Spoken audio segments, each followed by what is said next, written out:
Howdy. Let's hear from Andrew Bustamante, former CIA officer.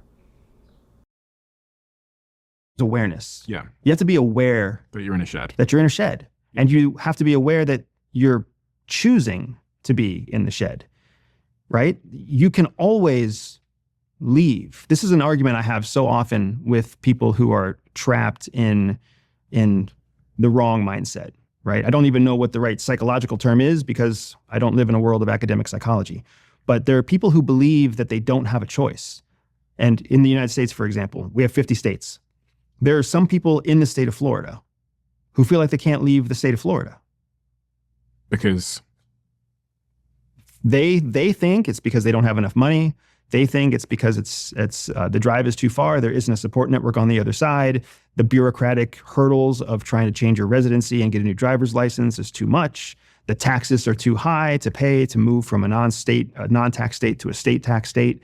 So they all have reasons, and the reasons are grounded in fact, but the value that they put on the fact, the value of the challenge is greater than the value of the reward in their point of view. Andy brings up a few excellent points. The first is being aware of the situation that we're in. Often when we look at something versus being in something, we could see it in a much more realistic way. There's always an option. Oftentimes, our decision-making process is limited only by what we know. And when we consider what else is out there, there is usually always another option that can lead to a positive outcome. And key that he mentioned is about the value of those options. When we really look at the realistic value of them, not just our interpreted value, we'll often find that there is a lot more to it than we are initially thinking.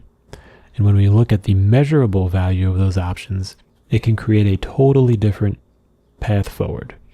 So for decisions large and small, consider some of Andy's lessons. He's highly trained, highly experienced, and there are some other tools that you can use to think for yourself.